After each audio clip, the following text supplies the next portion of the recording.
Jordans if I can get them for cheap price. Shit, all the rappers rent their jewelry. Yeah, I've seen they punked. Who did they punk? They punked Bow Wow. Did you see that one? Yeah. They used to do a show. He did like a thing next to a tiger or whatever. I rented that shit. And then they try to say he stole his jewelry. They tried to do it to Young Jeezy in a club in Atlanta, and he said that's cool. And he was with like 20 goons, and he's like, but once it reads real, he goes, my boy's gonna whip your ass. You just need to understand that. And the guy's like, yeah. He goes, I'll let you test it on camera. He's like, if it's fake, hey, call me out. He goes, nobody touches you. He goes, but when it reads real. And they're all just standing back there like looking at him, and he's like, they gonna whip your ass, dog. So he was like, I'm good, Jeezy. He's like, all right, I thought so. You were you an NSYNC fan or Backstreet Boys? Actually, Neither? I like them, but Shane and I were Blackstreet and Okay. Boys to Men. Like, yeah, that's what we were Boys doing. to Men is my. We'd be in a living room dancing. So Yeah. In the mirror, ask him that. Did you dance in the mirror? I was a mirror rapper. I was a mirror dancer. All that shit. Dog. Nah, Boys to Men, my homie Whitney, like that was my first. I've said this on the pod before, but that's how I got introduced to rap. Pretty much was because I was such a Boys to Men fan when I was like. When they come out with like with the Big Two on the album, not their first album, not Motown Philly, that was probably 93, 93, 94. So yeah, I was probably 6 or 7. yeah, I was huge into them, and then they did the song with LL, and so I got the LL album because it had that Boys to Men, hey love, had that shit on it. So then that. Obviously, I listened to the whole album, you know what I mean? And that, like, really put me on to hip-hop. I was like, oh, shit, like, this... I think that was LL's best album. Was that whole little run that he made when he had, like, Hey Lover. I'd say for us, you know what I'm saying? If we were born earlier, then maybe we'd be like... Yeah, because he was like that aggressive... Rock the bells! That fucking, that type of shit. I'm bad! Yeah. LL was a goat, though, man. Like, man, think about the song he had with In Vogue. He had that joint with In Vogue. He had that joint with Doing It and Doing It and Doing It Well. That was a jam. Yeah. LL had his run, Y'all know though. the controversy behind that song, though? Yeah, I remember hearing something about it, about the girl. Yeah, because, like, now, if that shit happened now, bro, he would have got canceled, but it happened back then. But some a big girl sang that hook, but then for the video they put some little video vixen in that shit. You know what I'm saying? She got all pissed off. yeah. Were you Casey and JoJo fans? Oh shit! Yeah, I listened to that shit this morning. When I get by myself, man, it's usually country or 90s R&B. 90s R&B. You know I'll be killing that shit. I do kill Tevin that Campbell, shit. everybody, man. Tevin Campbell was my shit. Yeah, but fucking Casey and JoJo. Casey and JoJo, yeah. They was I don't care what nobody says. As soon as that... Yeah, if I can learn how to play anything on the piano, that's the only thing I want to learn how to play is like... It's one of the best bridges to an intro to a song. Oh, it's man, like, yeah. It leaves you wanting more piano throughout, like, as the song goes on. You know what I'm saying? There's these 3 brothers on YouTube, and I ain't seen them in a while, but they're called the Roney Boys. Yeah. You ever seen them? They're like they probably look like Puerto Rican or there's some kind of Spanish. There's some kind of Hispanic.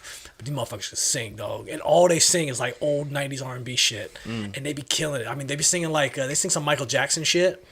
They sing some Casey and JoJo shit. They sing some I mean, you name it, all that old R&B shit. They be killing that shit. It's just crazy to think that we always thought our music was the best generation of music. It is. And then I still think it is, obviously, but it is.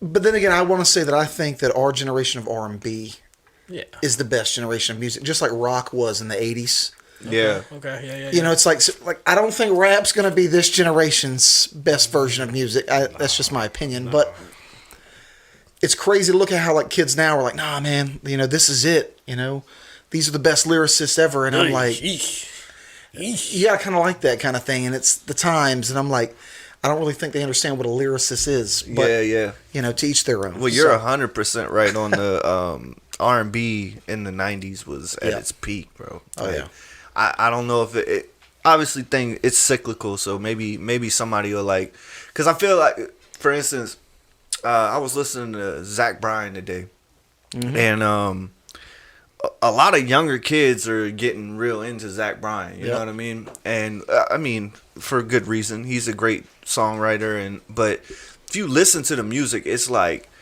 underproduced.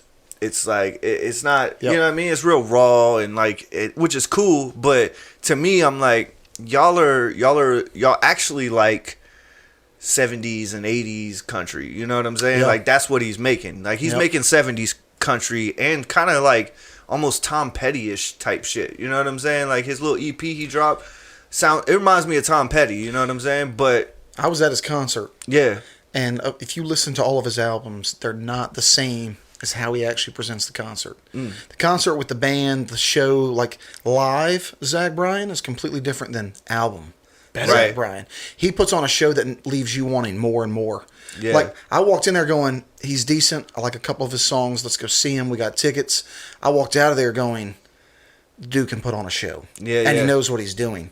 So he makes it raw to where everyone can kind of relate to the words because he wants them to focus on the words. But then when you get into sing the songs, it's a completely different dynamic. You actually fall in love with the band, the music, the actual showmanship. Yeah, the experience of doing it. Yeah, and I was that makes like, sense. He's got it because like going on, us, like I'm not a huge Blake Shelton fan by any stretch of the imagination, but we went to Blake Shelton when he came here. Yep. And that was one of the best concerts I've ever. And I've been to some dope ass concerts, but it was one of the best concerts I've been to just because I've never seen anyone do this, but usually you have like an opening act or a few opening acts or whatever. So he did it kind of like Blake Shelton and Friends. So he had all these people on the bill and you didn't know what to expect. Like we walked in, we're like, all right, we going. Who was it? Martina McBride. It was some young chick first. Some right, like but really. But oh, the headliners was Blake Shelton, Martina McBride, Trace Atkins, and Tracy Lawrence. Right. Okay. So all of them banger show. But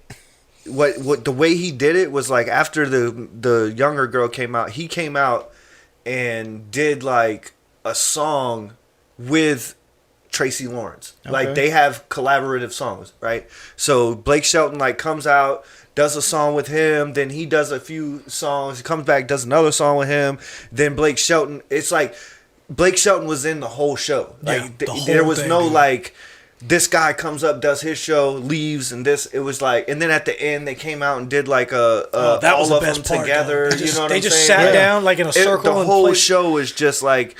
It just kept like crescendo. You know what I'm saying? Yeah, it was like what was cool about it is like because you know when you first get to a concert and you're like, all right, we'll get a beer. Yeah, you got like the dude, first hour I was getting a beer, right? And I heard Blake Shelton on stage. It's like, whoa, what the fuck? It was like 8:15. I was like, damn, this motherfucker's on stage already. And I go out there and he's singing a song with a little girl and shit. And I was like, all right, cool. But then it's like he said, he was like introduce the artist. They would come out, do like 2 or 3 hits, and then he would come out and sing songs with them, and then he would disappear, and then another artist come. It was just like the way it was structured. I was like, I've never been to a concert that good. Is that nobody's just the main headliner? No, everyone's making music and doing it together. Yeah, it's a cool way to do it. Yeah, it was real cool. But to like finish my point about Zach Bryan, it was like I feel like it's kind of like fashion and all that shit. It's like people eventually, like I was saying, things are cyclical. It's like eventually people start what was cool in the 90s weeds out, then it's not cool, and then somebody brings the shit back and it's cool again, and then like all the people that follow that thing act like they like invented the shit. You know what I'm saying? And I'm not talking about Zach Bryan. Like I'm just saying, like people that are fans of him, they say that, oh man, he's coming out with this new genre like of he's music. Groundbreaking. Have y'all ever seen? Y'all remember whenever he's definitely going against the grain for what's now, but it's not like he's doing something like, you know what I mean? He didn't reinvent the wheel. Do you remember whenever Post Malone did a song with Ozzy Osbourne? It was a few years back. Yeah. And everybody was like, look at this, Post Malone's bringing out these new guys and shit. Motherfuckers were like, what? Yeah. These old time rock stars that never made it. It's like, what are you fucking and like, Ozzy? And I'm not an Ozzy fan. Yeah, Time Magazine was like, clearly the younger generation doesn't know who Ozzy Osbourne is. It's a fucking shame. They do now because of Post Malone. Well, that happened with Kanye. Was it Kanye? Yeah. Kanye did that song with was it Paul McCartney? A few years back.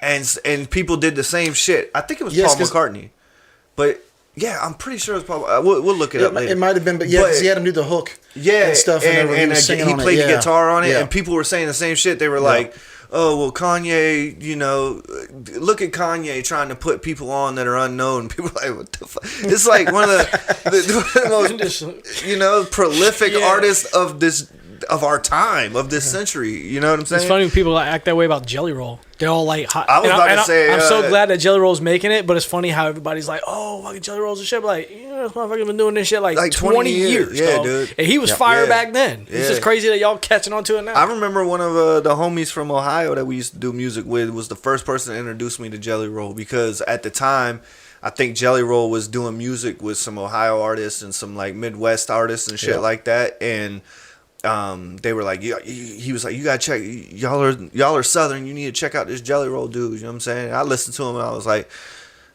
I still to this day, I'm not like a huge fan of hip hop. You know what I'm saying? And Jelly Roll was able to. I'm glad Jelly Roll did what he did. You know what I'm saying? Because he could spit and he's dope. But you know, I'm glad that he was like, yo, I need to really take my lyricism and go the distance with it instead of just like, let me spit bars. Rapping, I think making any type of genre of music is already extremely hard.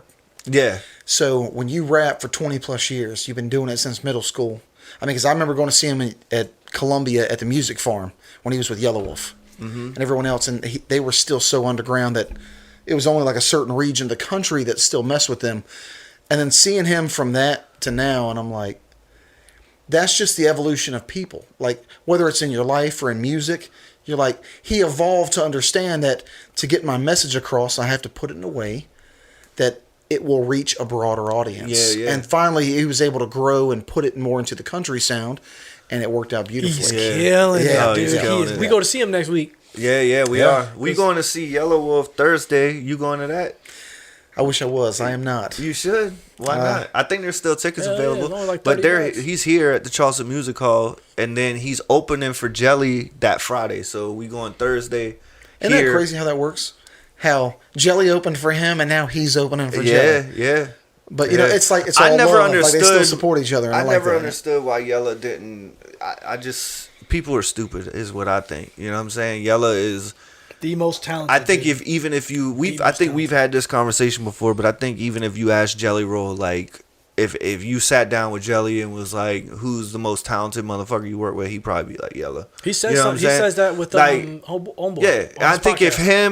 if him and Yella were on a podcast and we were mediating it and we were just like, yo, Jelly, you're the shit, he'd be like, nah, that guy's it. You know what I'm saying? Like, Jelly's smart enough to, he would probably look at it like we would look at it. Like, Yella is just the most versatile artist almost of all time to me. You know what I'm saying? Like, I've never heard somebody that can just absolutely wreck verses and then turn around and be like, oh, sweet sounds of man. You know what I'm saying? Like, completely opposite ends of the spectrum and kill both ends of it. Like, some people can do this and do that, but that motherfucker, like, and apparently he does it quickly. Like, in the studio, like Ritz, they were talking to Ritz, and they were like, dude, he'll pump out a song in like 45 minutes. Oh, the last thing I was going to say, though, before we move topics, was we were talking about, like, people not knowing and being like, oh, they put them on. Have y'all seen the shit, like, the wives on TikTok talking about, did y'all see Taylor Swift's trying to help this guy with his football career? Oh my god, that shit had me dying. Well, I saw a dude like right before this podcast. This is the only reason I'm gonna talk about it, because I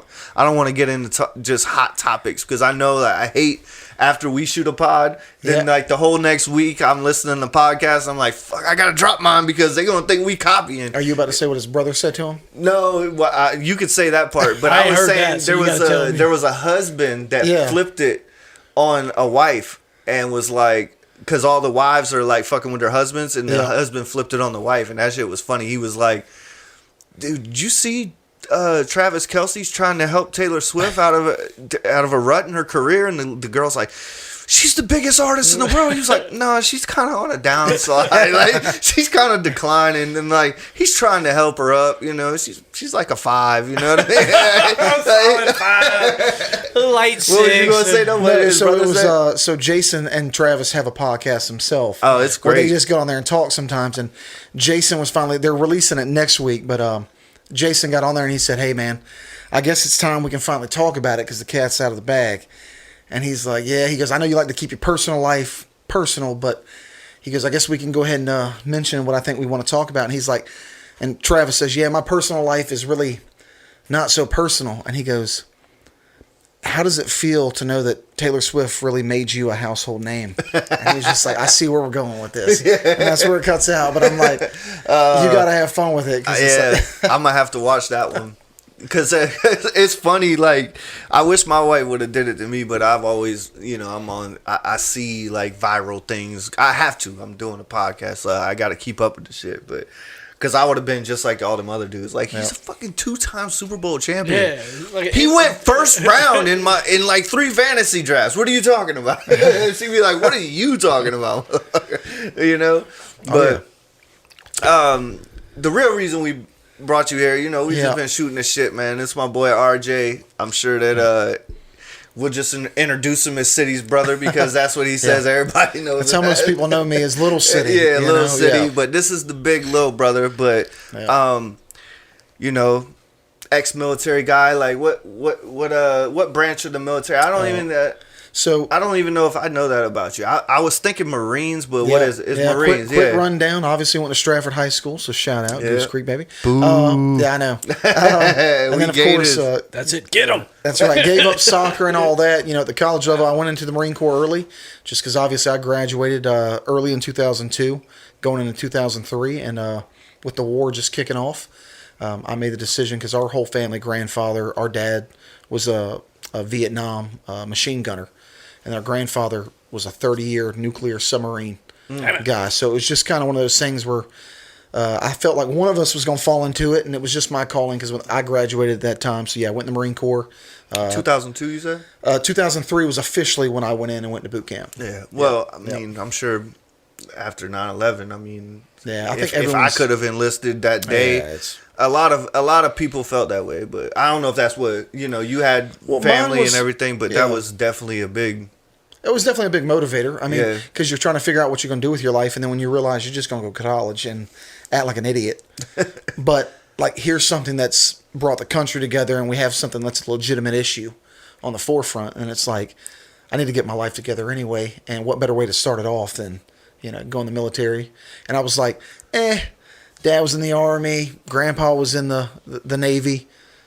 Air Force ain't for me. That was just, it seemed too soft at the time. Mm-hmm. So I was like, if I'm going to be the best, baby, let's go in. Let's do it. So, yeah. Well, you got to be smart to be in the Air Force, though, right? Yeah. It's like, I was a crayon eater, so it's like I fit right in with where I needed to be. So is that shit really like, how accurate is G.I. Jane?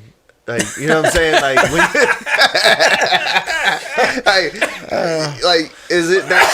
It's pretty accurate. You know what I'm saying? Like, no, but I'm just saying, like, the training, like, is the training that fucking brutal?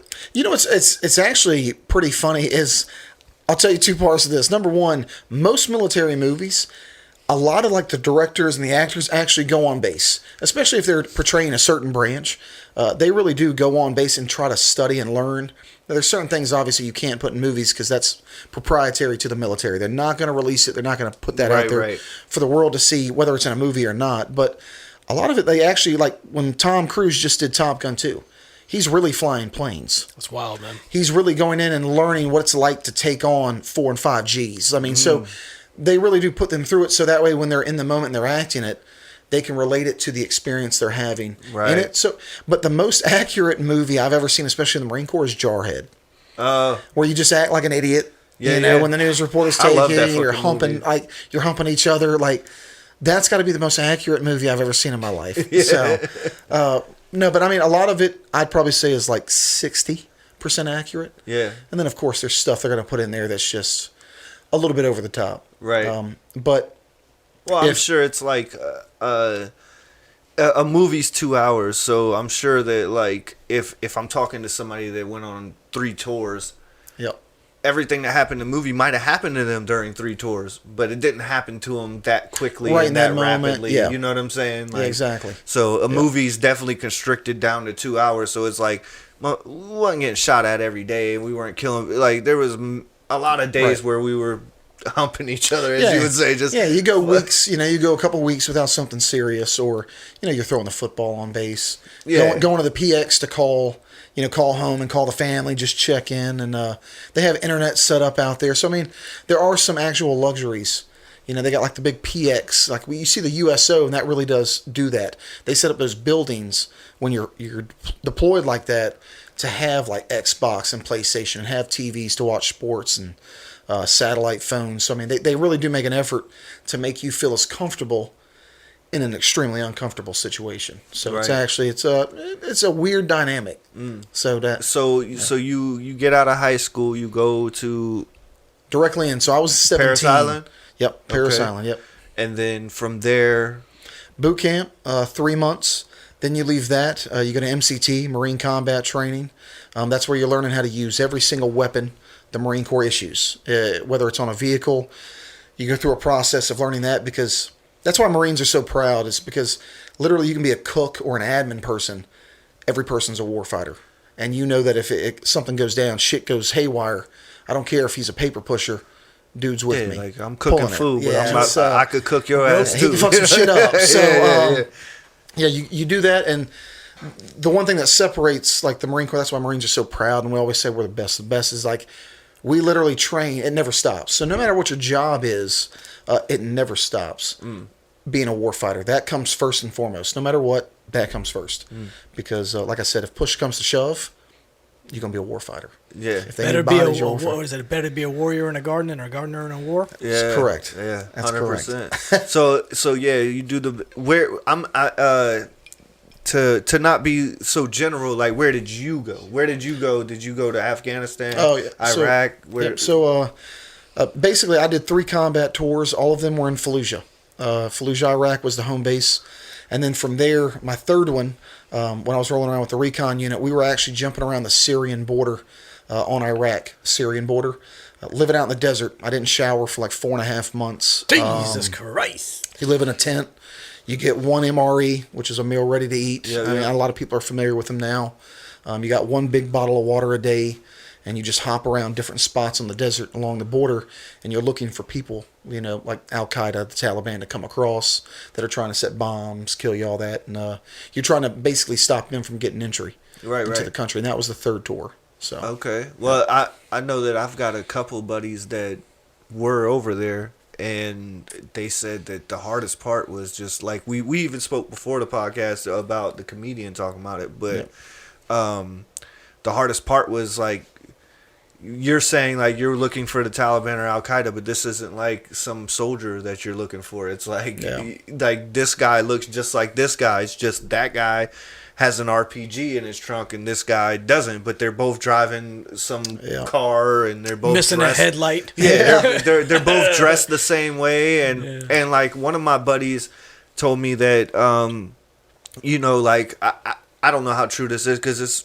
but I ain't got no choice but to believe it. I don't know why he would lie, but he's like, they'd be riding through the cities in the Humvees or in the vehicles, and they had orders that you can't slow down, you can't stop, and like some of the ways that Al Qaeda would operate or the Taliban would be like they would put a child in the street to try to get you to stop, so that they can blow your vehicle up. You know what I'm saying? And he was like, and I feel like that's where a lot of his PTSD comes from, is like hurting innocent people that were being used to try to hurt him. You know what I'm saying? Yep. And like he was like, bro, we couldn't stop, and you don't know what that's like to like run over an 8-year-old kid because And the person driving the vehicle says, "I don't give a shit. We're going." Yeah, well, not even I don't give a shit. It's like it's either we run him over or all 20 of us that are in this convoy are dead. You know what I'm saying? Like they definitely did it in the beginning. It's one of the most horrible things that I think, and that's why when people try to relate to it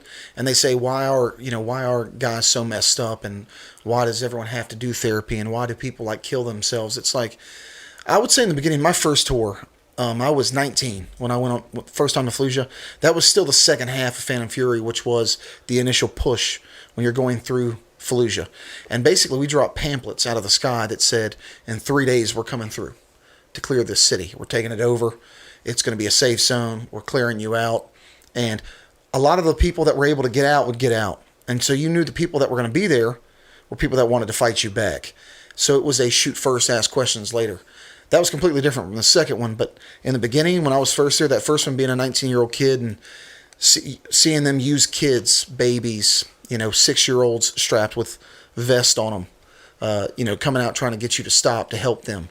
It does something to you that you eventually, like, some of us learn to live with it, and some of us, some people use medicine, drinking. That's what so many people have their vices. But I don't think anything could ever prepare you for that. Like, there's no amount of training, there's no amount of therapy and all the things they put you through when you're preparing to go over that could ever, like, prepare you for that. Because the way we value women and children, and that's not the same over there. Yeah, that's what I was about to say. Different. Like, it's completely against everything that you were taught growing up. You know what I'm saying? Like, that's like absolutely against every moral belief that you've been raised to believe in. You know what I'm saying? It's like men fight. You know what I'm saying? Like, y'all, the first thing we do is put women and children away. And it's crazy is because, like, they're not using their families. So, like, Al-Qaeda, the Taliban, like, so you're talking about, like, the Taliban, and then when you're in Afghanistan, there's different parts of it, but we'll just call it evil all the way around. So, like, the way they're looking at it is, it's not my family. It's not, a direct relative. So what they do is they go in and they kidnap these families, where they kidnap the father and the mother, and they tell a teenage kid, hey, you want to save their life? You need to go get them to stop, and they better stop here, or else I'm killing them. Yeah. The kid doesn't know any better. He just wants to save his mom and his dad. He doesn't understand that, like, these people are going to kill them regardless. They're just using it. You just become a tool at that point. Yeah, and it's terrible, but that's just the way they, that they have to deal with. That's why we wanted to get rid of them, because it's like, no human should ever force another human, especially a child, let alone to do that. Right. And so when you get in that dynamic, you're like, how do I process this? And especially when you keep going back. I know guys that have done 7 and 8 tours, and it's like, how do you keep doing again and again and again? And it's just, it's heartbreaking, but it's like, that's the reality of the world. That's why when people complain here, I'm like, you have no idea. You don't live in a mud hut. You have electricity. You get to go watch, Housewives of New Jersey whenever you want. Like, you don't understand. There are kids that are literally, I give them a pencil, and it's the greatest thing they've ever had in their life, because they can actually write, because they're not taught to read and write. They're not taught to, the simple things. That's a luxury to them. That is something that is super fancy, and they're blessed. If someone gives them a pen or a coloring book, it's like, it's life changing. So it's right, or just heavy. Somebody that shows interest and cares in them. I misspoke earlier when I said men fight. Fighters fight. There's plenty of shout out to all our women that are in the military. There's some bad women out there. You know what I'm saying? So I didn't want to make it seem like only men they put the women to the back and fight. Like, women fight. But I think with our culture, it's like, if you choose to fight like you did, then you're a fighter. You know what I'm saying? And we understand that, like, if you run up on somebody and they're not a fighter, you're not gonna fight them. You know what I'm saying? Like, that's just like, and I guess, like, we can't really be mad at it, because and I'm speaking just as an American, not as myself, but we can't really be mad at it because Americans kind of, like, invented guerrilla warfare, you know what I'm saying, in the American Revolution. And like it used to just be like, you stand over there, we stand over here, we'll shoot at you, you shoot at us, you know what I'm saying? So, like, Americans have played dirty for a long, long time. Hiroshima, Nagasaki. Yeah, that was way overkill. But I've always overkill. But I mean, it was just like us, like where Marines got the term "devil dog." That was in like Bella Wood, and when we were fighting the Germans, you'd be in trenches, and they'd think because it's cold and that they would outnumber us that we'd stop. And Marines just kept pushing forward. Yeah, and it was just like they would call us the hounds of hell, because we wouldn't stop until we were dead. Yeah. And so you kill as many of them as you could. And so it's crazy, because like the American history is, I don't want to say it's been about being a bully, but I think what it is it's saying we are the most helpful and humblest dog in the room. But the moment you cross the line, we're hell on earth. And, and there's no getting back from that until we correct it, until we teach a lesson. Do I agree that dropping 2 bombs that wipes out half of a culture is overkill? That was fucking overkill. Absolutely. That was such overkill. I mean, granted, they did pull some cheap shit at Pearl Harbor. But that was just America saying, you want to say fuck you? Yeah. Here's a bigger we can do this. We drop bombs too. Yeah. I think it was Carlos Mencia. He be talking about like, you ever talk to Japanese about that shit, and they're like, no, you don't understand. We dropped so many bombs. They dropped 2 bombs. Yeah. End it. War over. Yeah. Surrender. Well, I'm no historian, but I think that they were given some false information. They thought that they were going to be backed. You know what I'm saying? Japan, Yes. yeah. Yeah. Japan, Well, that's how Japan they entered World War II. Japan was basically those Afghani children that had their parents kidnapped and was like, you're going to go do this and it's going to be good for you because your families are going to survive. And that was the wrong information. You know what I'm saying? They thought it would cripple us. Yeah, they really definitely did. But speaking on the military thing, and you touched on it a little bit, and this is oddly enough Suicide Awareness Month, which this will drop in October, but right now it's September still. And I've always just felt compassion and empathy for veterans because I know you said my granddad was on a submarine. He was a submariner. Nuclear submarine, yep. Yeah, he's Navy. My granddad on my mom's side was in Vietnam, and he was Army, but he had to fly in and pick up bodies and all that kind of thing. You know what I mean? So military has definitely been in my family. It wasn't my path, like you said. Like some people, it's their path. It's not. I'm way too much of a pacifist. I feel like if shit got real, I'll protect what I have here. You know what I'm saying? Like if that's what it takes. But I'm not about like going out. I'm super appreciative for everybody that does go out, but. I'm rambling. My thing is like we do lose on average 22 a day veterans a day. Damn. Yeah, and and that's an average. So today we might have lost 30. You know what I'm saying? Tomorrow we might lose 10, but and then the next day 50. It's an average. You know what I'm saying? It's not like 22 are happening today. Like we might lose 50 today. Just Are we talking about just suicide? Suicide. Yeah, just suicide. Just suicide. Veterans and especially from the wars he's talking about. You know what I mean? Like you're not talking about Vietnam veterans and people like that. It's not, I don't want to say mainly because I don't have all the statistics, but I know that it's more prevalent. Well, the study they did was based on the age bracket. Yeah. And that dictated to the Iraq and the Afghanistan wars. So that kind of I think it's probably 75% of the study they did was based on the Iraq, Afghanistan. Yeah. So you're talking about kids that are in their 20s to 30s, and I still call them kids because I feel like a lot of them never got a chance to grow up. Yeah. And I don't just mean like they didn't come home. I meant like mentally, like a lot of them can't leave that place once they're in that place. And you think you can come back and be in your 20s and just do 4 years, but you did 2 combat tours where you're shooting and engaging in people, you're watching horrible things, and then you think, oh yeah, it's cool. I'm just gonna go back to society. I'm gonna meet a nice girl, go party a little bit, and it's like once that happens, you're forever changed. And so you look at the world different, and it's terrible. But the study is a big majority of it is. I think the age bracket was 22 to 32 was what they looked at, and that's 22 a day too many. Yeah, is the way I look at it. Definitely. So I mean, these guys signed up to give their life for us, for our country, and then they end up taking their life because of what they had to go through in order to establish that freedom, and that's sad, man. You know what I'm saying? I've read a bunch of stories about it. Yeah. People talking about like being angry at the military because their loved one went and parked their truck and shot their mirror out and then shot themselves, and they didn't want to see themselves, and they're like, they're forced to do some fucked up shit. You ever see the movie where it was you could probably attest to this. It was the dude who plays Spider-Man. What was his name?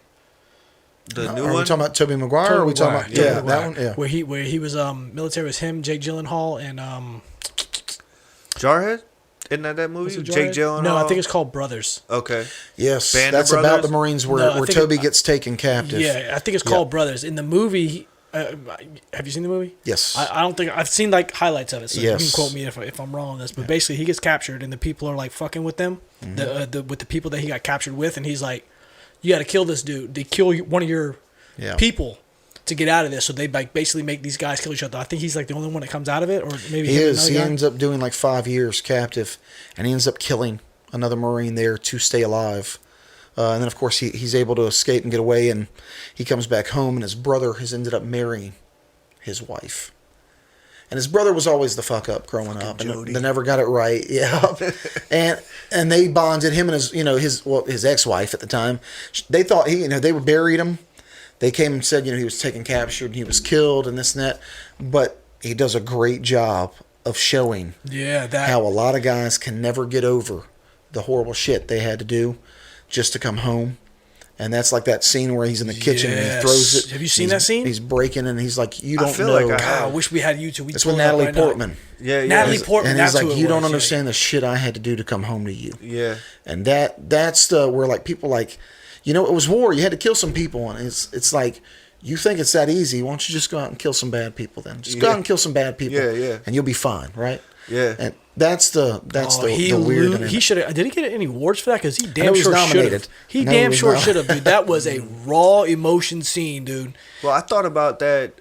What you just said, I thought about that like yesterday, and not to get political, but I seen somebody share like, y'all might have seen this meme, but it's Trump hanging off of a ledge, and about to fall or whatever, you know what I mean? And they're like, and the meme is like, what would you do, and like a lot of liberals are sharing it, and like, I'd put a cigarette out on his hand, or I'd walk away, or this type of shit. And I'm like, you think you would, what I'm saying? And like and like to me, like if there was like a rapist hanging from a known rape, like I seen him rape somebody and murder somebody, is hanging from that fucking ledge, I don't know that I would like kick him off that ledge. Like I could say it all fucking day. You know what I'm saying? It's like when that dude busted into my house. You know what I mean? And me and you held him at fucking gunpoint till the cops got there. Like, and I talked to a lot of my homeboys, and they was like, man, I would have fucking went in there and fucked him up or shot him or this. I'm like, say that when you're there. You say that when you until it's time to like shoot somebody. That was the scariest moment of my life, and I wasn't scared for my safety. I was scared that I was gonna have to shoot this dude. That's all I was scared about. I was like, so scared. All this running through my mind is like,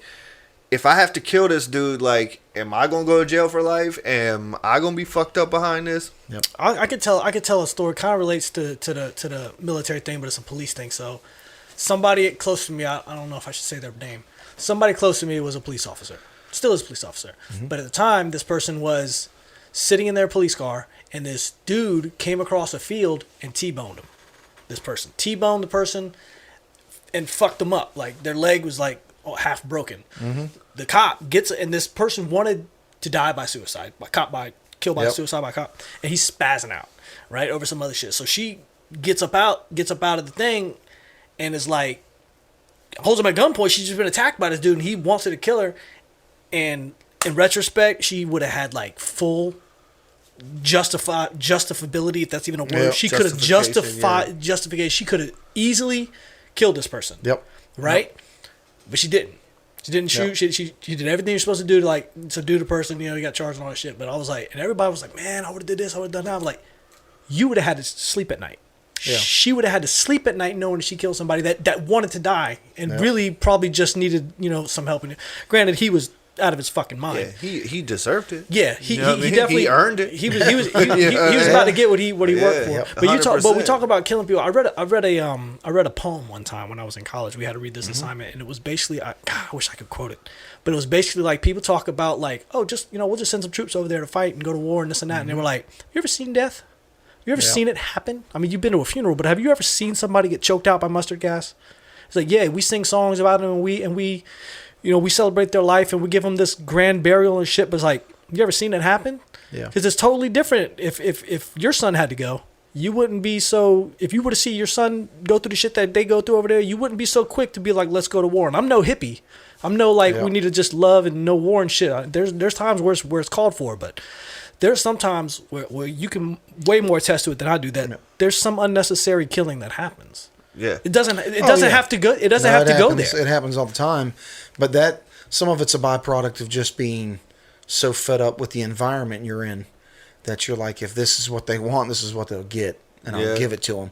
And then some of it's just, it really is accidental. But Yeah, anybody that says that's why I laugh. Like when we go out, and guys look at my tattoos and they say, "Oh yeah, you were in the Marines. Yeah, you did this," and we start talking, and I'm like, "Yeah."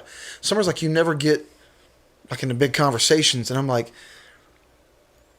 it's not saying that everybody that wants to talk about it is lying, but what I've found, and when you watch most of the guys and just people in general, I know dudes that have become full-on hippies that were in shit because that's their way of dealing with it and coping with it, smoking weed and just, they don't care about politics and all that. They just want to leave it behind them. But guys that are always so gung-ho, you're cautious with them because you're like, you actually been in combat?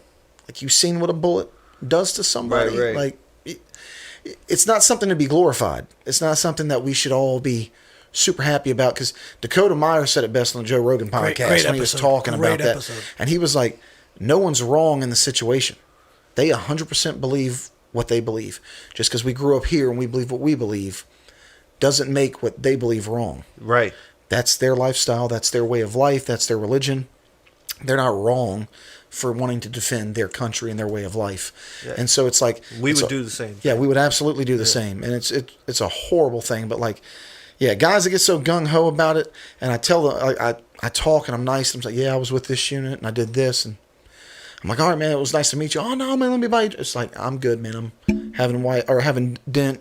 I can't even talk. Dinner or lunch with my wife. I'm gonna go chill, and I try to avoid that because it's like I already do that with therapy. I already talk about this with therapy. I don't want to talk about it with you in a bar where alcohol's raging and you're already turned up. You think you'll stir them up? Yeah. Oh yeah. But then it's also like, then I start looking. The Marine and the combat vet in me starts looking for the lies, and like, because the guys that go out there and get all uppity and talk about what they did, then you start like, for real combat veterans, we start going, okay, let's break this down. Then you want to have the conversation, let's have the conversation. Yeah. And then when we start dissecting what they're talking about, and it's like, you sure you really did that? Yeah. Like, where'd you stay at with that unit? And then like, oh yeah, I was here, man. It's like, why are you lying? Because that unit didn't stay there. Yeah. They stayed at this base. So you're already, and then they're like, oh, whoa, and they just walk away. And it's, every time I've had like a confrontation like that, it always becomes something else.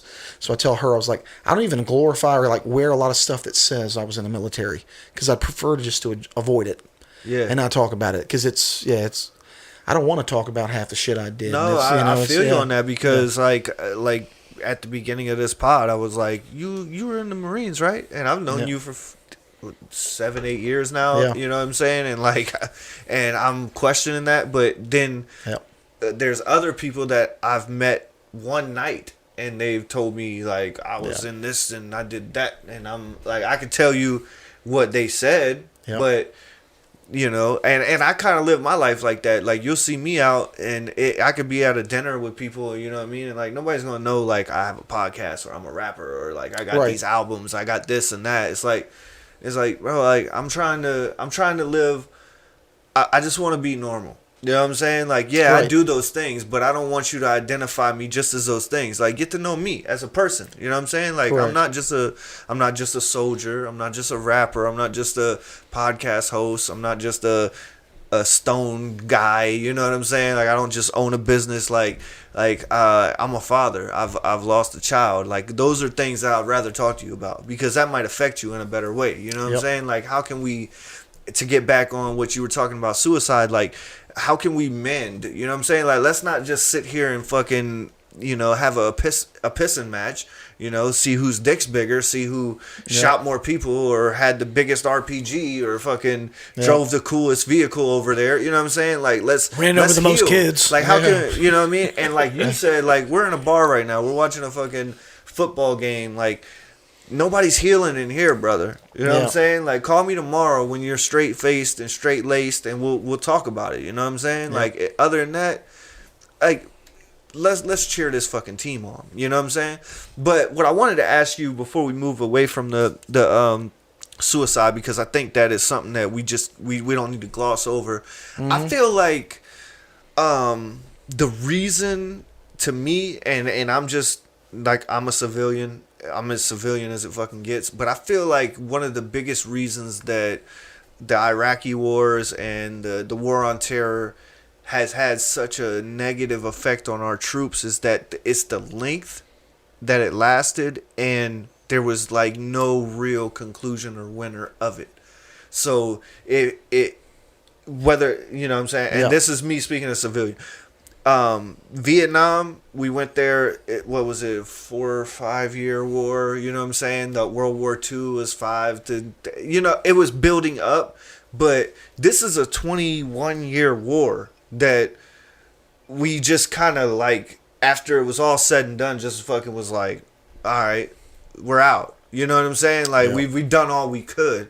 Whereas, like, I feel like every war I've read about throughout history has like a fucking conclusion. You know what I'm saying? It's somebody gave up. These won, these people lost, or it was kind of whatever, but some shit changed. You know what I'm saying? And this is the only war where I feel like it went on for fucking 2 decades, and I haven't been over there, but it doesn't seem like it's much different than it was 20 years ago. Maybe it is, but maybe that's I don't know. I'm just trying to, you tell me. Well, I'm just trying to figure out like why. It's very weird in the way we handled it. Obviously, everyone saw Afghanistan this past year with the way that was handled and the way we exited in like 3 months. That was you never leave a country that way, and there was nothing. Maybe half that country was helped out. I mean, that was so much more work to do. But you look at all the other wars we've been in and where we've been. Like if you look at Japan, we have military bases in Japan still. Yeah. You look at Germany, we have military bases. France, we have military bases all over the place. All over the world we've been, and that's because after war with them, there was an understanding that the only way to progress from this and not continue to hate is to work together. You leave units together so we can work, whether it's just with our military or anything, but you're talking about infrastructure and building a country back up and working together. We're not doing that in Iraq. We have private sectors and little tidbits. We're not helping them build back up. The people don't want it. They want to do it themselves. It's a very weird dynamic, so you feel like there's a lot left on the table and you didn't accomplish much. And I think that is a huge factor behind it. It's like, but what did we really accomplish? At the end of the day, got rid of a lot of bad guys in the world. Great. Yeah. What else did we accomplish? I mean, and that's... Why don't they have bases over here? Well, I spoke... what was the podcast that... Why don't they have bases over here? Yeah, because why doesn't Germany or France have bases over here? So you do have... You will will have have... some... It's not really bases, because we were the ones who technically won the war, if you want to be honest about the dynamic. Yeah. That's all I was getting at. Yeah, but we do have a ton of... You'll always see, like... Japan, Mexico, Germany, they have a ton of their different fields of careers, of jobs, where they come over and they do a ton of training in the States with us. And so they get a lot of indoctrination in with the military to keep learning and keep growing. And because they're in NATO, they're part of us now. So we will all want to have kind of like the same guidelines of what we're doing, how we're performing, how we act on the war field. It's like, it's actually a very good mix. And then when I got to do government work, I saw a lot of it. So do they have bases here? No, because that's still America saying, that's our little secret way of going. We won. Let's not forget, like, we won, and part of it is like, hosting. Stay over here to let y'all know that we won, and we will win again. Yeah, we're going to leave 4,000 or 5,000 troops. You okay with that? Glad. Good to hear it. That's kind of how it Does Dane Cook have a bit on that? Yeah. Dane Cook's like, we're going to leave about 4,000 or 5,000 troops. That's not a problem. Is it a problem? Yeah, you wouldn't want us to get angry again, would you? You want us to get angry again.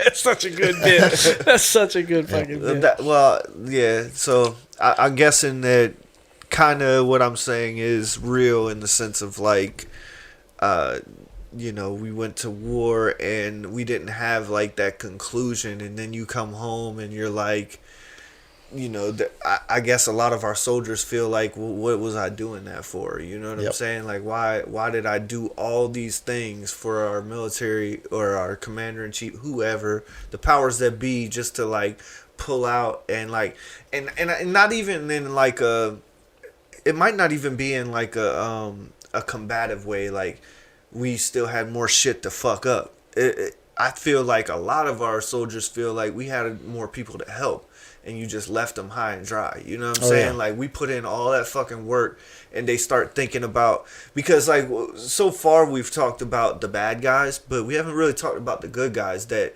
I'm sure all you or all your people have encountered, that were like, you see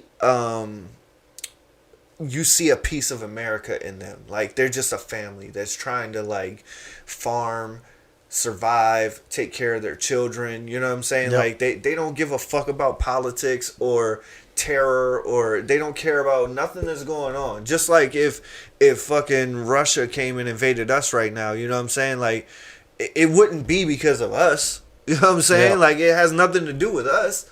Like, we're just trying to fucking go to work, feed our families, and like we're in the rat race. And then you know, as a soldier, you land somewhere, and it's distinct. Like, these are the bad guys. These are the motherfuckers that got the guns, they got the plans, they got the. Oh, that's what I was gonna say earlier. Is like, you can kill as many bad guys as you want, but until you kill the idea, can't do it. Yeah.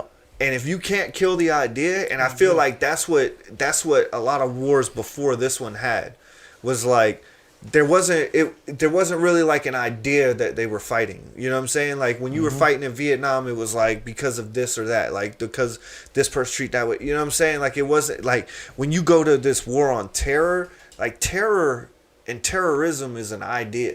You're not fighting for like crops or fucking or land or whatever the fuck. You're fighting against an idea, and it doesn't matter how many people you kill. There's still the fucking idea. You know what I'm saying? Because it's part of their religion to right. an extent. That's what I was saying. Like, we were talking about the yeah. Crusades.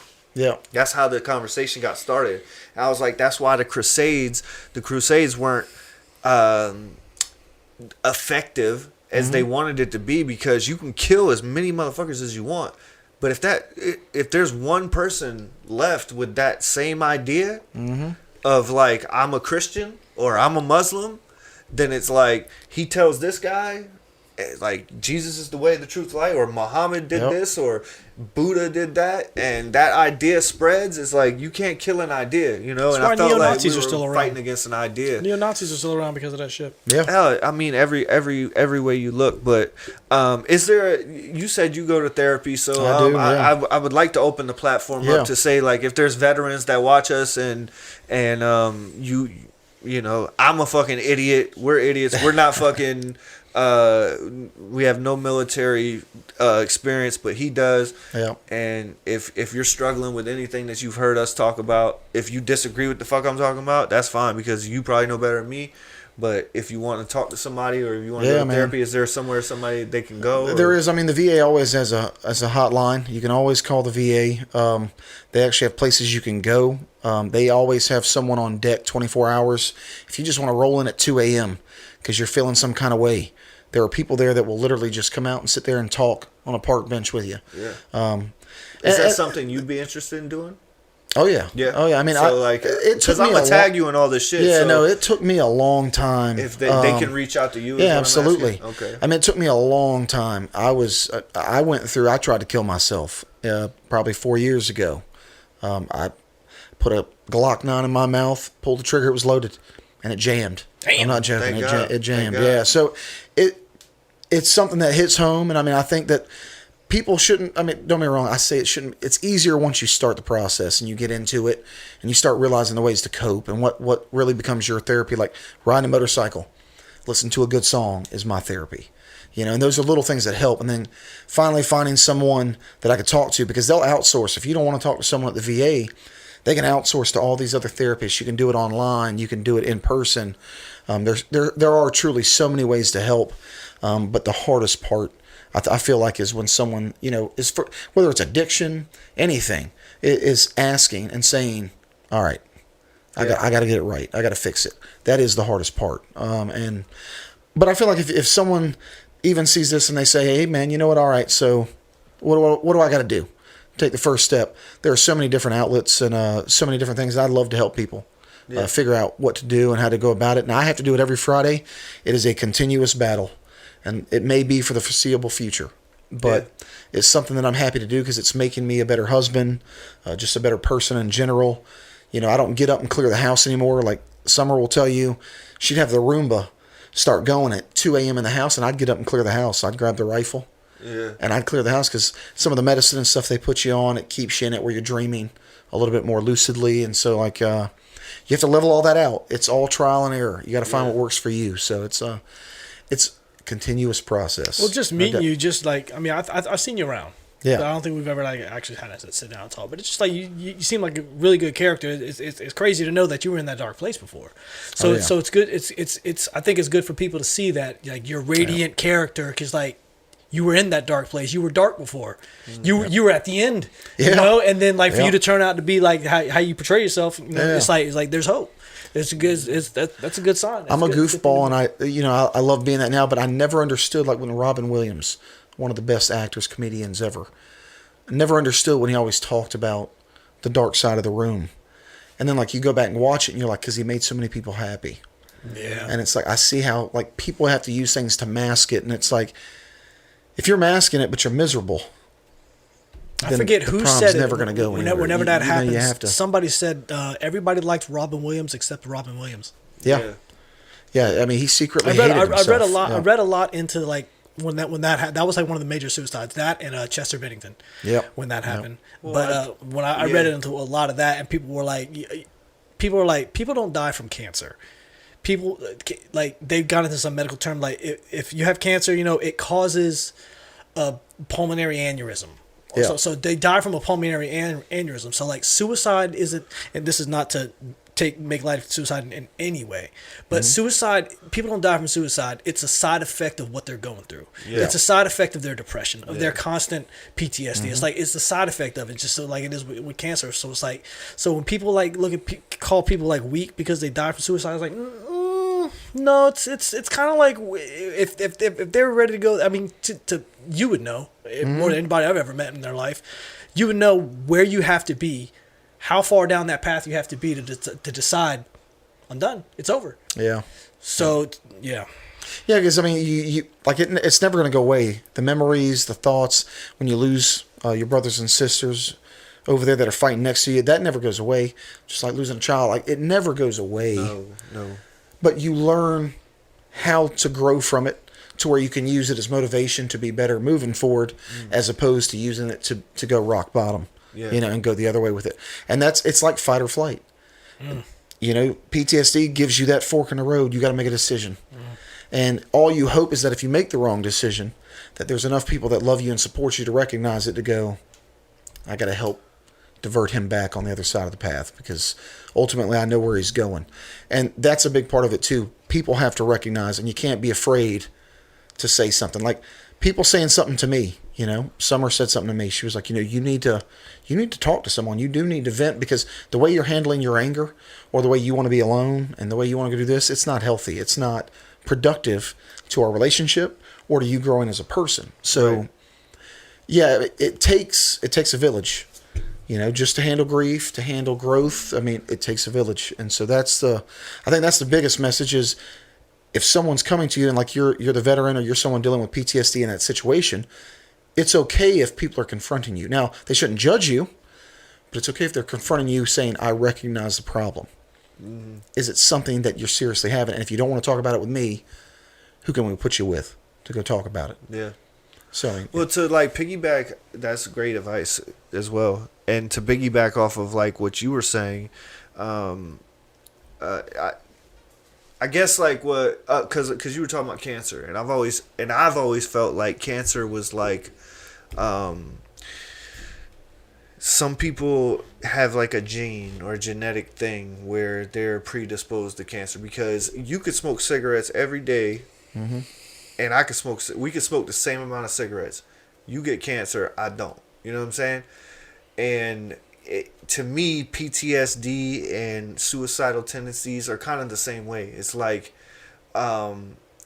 you know, as a soldier, you might have went through things, but it can be stemmed deeper than that. You know what I'm saying? Like, it can be in your genetics. It can be in your upbringing. And then, for instance, like if you had your parents split up and you were dealing with all this shit, and then one of your parents dies, or this happens, whatever happens before you even go into the military, and then you go into the military and like you think you're like you've been through some shit and you're strong, and then some more shit happens and it's compounded. You know what I'm saying? And it's like, I feel like a lot of times those are the guys that end up taking their own life because they've already established from a young age that I can get through anything because they've been through some shit. That's what led them to the military because they're strong-willed, you know, fucking dudes, especially Marines. Like, you know what I'm saying? Marines ain't somebody that's just like, oh, I'm just going to, so they'll pay for my education. You know what I'm saying? Like, they're fucking devil dogs. Like, these are the fucking Marines. Like, these are motherfuckers that's probably already had trauma before they ever went to boot camp. You know what I'm saying? And then traumatized through boot camp, traumatized even more throughout their tours. And then you come home and you're like, fuck. They just want you to be normal again. Yeah, you want to be no such normal, thing as normal again. That's it. And at the same time, you might have never been normal. You know what I'm saying? Like, that's true. What is normal? Yeah, because I'm no Marine, but like I said, I've been through a lot of shit throughout my life, traumatic fucking things. So I know that, like, I never really had a normal life. You know what I'm saying? But I have to cope with that. You know what I'm saying? Like, I have to fucking chin up. And I think that's a problem with men, especially. Because I don't know the numbers, but I guarantee you, because there's a lot of women in the military, but I guarantee you if you look at the suicide numbers, women are probably like very, very low. They probably don't. I'm not saying you'd be surprised. It's actually because like I said, I don't have the numbers. Well, obviously, there's a lower percentage of women compared to men. Suicide in general is way lopsided, men versus women. Well, yeah, and just in general, just based on the average, just on the average. But I mean, women are a much lower rate in the military anyways. What is it? Yeah, a much lower percentage. They're probably 15 to 20% now of the entire military force. So it would make sense they'd be lower anyways, just statistically wise. But I'm just saying, like, I think men,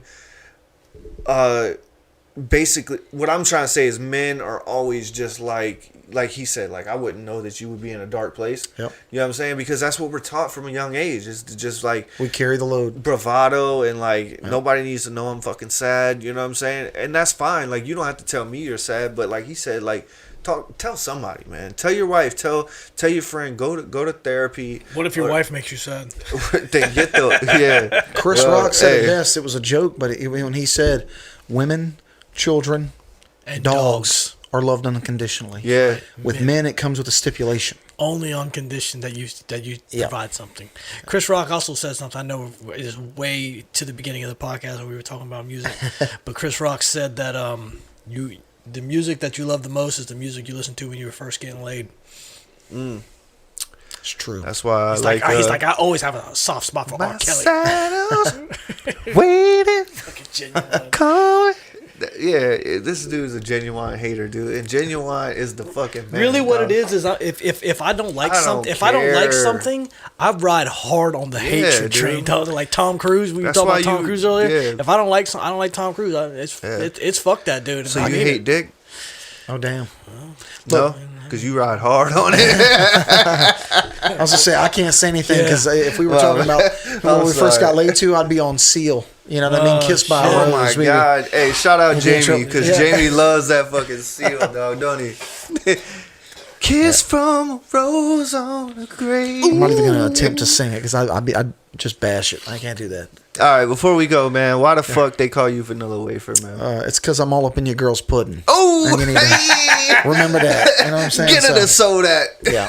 Hold on to that, chew on that, however you want to take it. Let's go. Respectfully. I'm all up in your girl's pudding. Yeah. Won't you ever disrespect me with your girl in my the queen, I woke up like this. You know what I'm saying? Bing bong. That's fucking great. That's it, yeah. Hey, man, shout out RJ, man. Thank you so much for coming on, man. I definitely, I like when we talked and got you booked and to come, and then we were talking about like things that we might talk about and things like that, and then I didn't realize that September was Suicide Awareness Month. So I'm so thankful that you came on right in time to talk about it, especially from the military side, but I know we talked a lot of military shit, but suicide runs rampant in our society. I don't know why. I'm not a fucking psychiatrist or none of that, or a philosopher by any means. But if you're struggling with those type of thoughts, addiction, whatever you're struggling with, man, please reach out to somebody, man. Go anybody, talk to somebody and get help. Get that guidance that you need. It doesn't make you weak that you need help, man. We all fucking need help, man. We all have problems. We all have things that are bothering us. And in my life, I've realized, like, because I'm somebody that never, ever asked for help. You know what I'm saying? Never.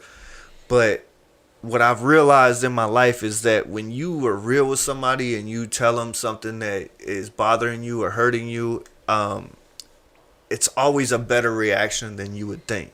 Like, you think that they're gonna be like this, like they're gonna judge you, or they're gonna like belittle you, or they're gonna dismiss you. But you'd be surprised, man. When you open up to people, man, it really opens them up, and you'll be surprised what you learn about them as well.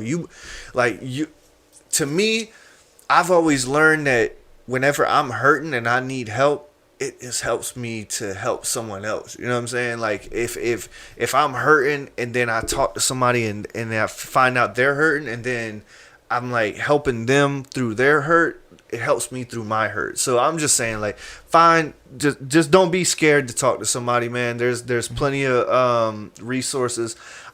I'm gonna tag RJ and all this shit. So if you have any type of thoughts or anything you need to know about working through, or if you want directions into the VA or some type of therapy, then please reach out to him. Cousin Sal, RJ, the little big brother in this bitch. Little city. Vanilla wafer. All in your girl's pudding. I'm Waterboy. Like I always say, think harder, work smarter. If you want it to grow, just add water. It's the Water Pod. Peace. Later.